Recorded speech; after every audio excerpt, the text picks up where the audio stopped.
Imagine watching breaking news about a national tragedy, and in the middle of the coverage, you suddenly hear laughter and clapping. That's exactly what happened during TMZ's live stream as they reported on the shocking assassination of political activist Charlie Kirk. Viewers who tuned in couldn't believe their ears. At the very moment Harvey Levin and Charles Lati-Baudière were delivering grim updates, bursts of laughter echoed from somewhere inside the TMZ newsroom. Social media instantly lit up with outrage. People accused the outlet of mocking Kirk's death, saying the so-called entertainment site had crossed a line that could never be forgiven. But TMZ quickly scrambled to explain what happened. They claimed the laughter wasn't connected to Kirk's murder at all. Instead, employees in another part of the building had been watching a live car chase, and their reactions bled into the broadcast. Still, for many people watching, the damage was already done. Now think about how surreal this is.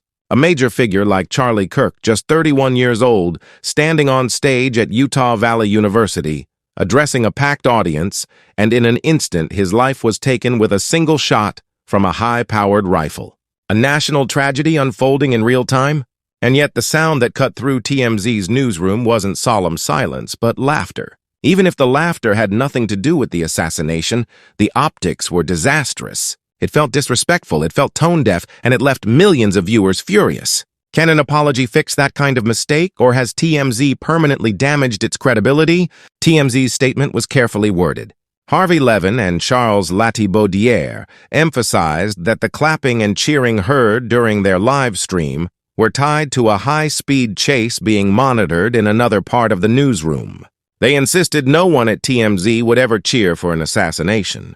They admitted, however, that it was tone-deaf for staff to be following something so trivial while the entire newsroom was supposed to be focused on a tragic murder. They called the timing totally out of line and said they were sorry for how the moment came across. On paper, it sounded like a straightforward apology, but out in the world, not everyone was buying it. Here's where the backlash gets interesting. Social media exploded with divided reactions. Some viewers immediately accused TMZ of lying, saying the car chase explanation was just a cover story. One commenter bluntly wrote, "No one believes you." Actor James Woods went even further, reposting the clip with his own harsh two-word response, "Bullshit." Those kinds of reactions highlight how deeply people distrust media outlets, especially ones known for sensationalism. When tragedy strikes, people expect empathy, not entertainment. And when they hear laughter in the middle of a tragedy, they assume the worst. But not everyone was ready to condemn TMZ. Some voices online defended the outlet, praising them for addressing the controversy instead of ignoring it. One man wrote that he was initially upset when he thought the staff was mocking Kirk's death, but after reading the explanation, he felt relief. "Very brave and upstanding for you to do this," he commented, adding that TMZ had entertained him for years and that their willingness to clarify kept his trust intact. Others pointed to proof of the car chase broadcast, suggesting the apology wasn't fabricated at all. This divide reveals something deeper about our media culture. In the age of social media, where clips can go viral in seconds, perception often matters more than facts. Once people believe something offensive happened, it can be nearly impossible to convince them otherwise. Now let's step back and remember the bigger story: the assassination itself. Charlie Kirk was a 31-year-old activist, widely recognized for his outspoken political views.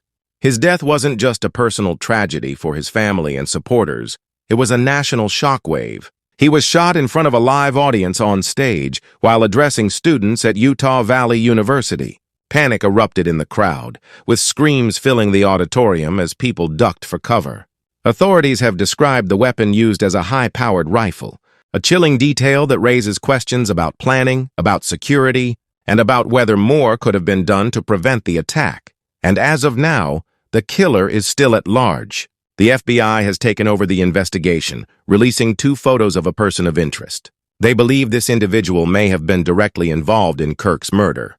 To encourage public help, the FBI has announced a reward of up to $100,000 for information leading to the identification and arrest of those responsible. They've urged anyone with information to call 1-800-CALL-FBI or submit photos and videos from the scene. Think about what that means. Someone out there might be holding the piece of evidence that cracks the case wide open. But here's the question that lingers for many Americans. How did we get here?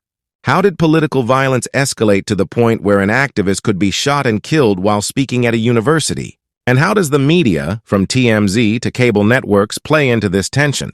Whether intentional or not, the laughter heard during the coverage only poured gasoline on an already raging fire. For critics, it was proof of a culture that has grown numb to violence, treating even assassinations as just another form of entertainment. For others, it was simply a tragic coincidence, a reminder that sometimes even the smallest mistakes can overshadow the biggest stories. But let's ask the hard question. Does an apology from TMZ really matter in this moment? For the family of Charlie Kirk, grieving the loss of a son, a brother, and a friend, newsroom laughter and media backlash are probably the last thing on their minds. What they want is justice. What they want is answers. And for millions of Americans watching, the real focus has to remain on the hunt for the killer. TMZ's tone-deaf moment may trend for a few days, but the man or woman who pulled the trigger is still walking free. That reality is what truly matters. And yet, the TMZ controversy won't go away easily. Because this isn't just about one mistake, it's about a broader question of media responsibility. In an age where tragedies unfold live, and where every background sound can be amplified across social platforms, how careful should newsrooms be about their environment? Should every outlet make sure employees are silent when covering stories of death and violence? Should there be stricter protocols to prevent something like this from happening again? Or is it simply impossible to control every laugh, every clap, every sound in a busy newsroom? One thing is certain. The assassination of Charlie Kirk will not be forgotten anytime soon, nor will the way it was covered.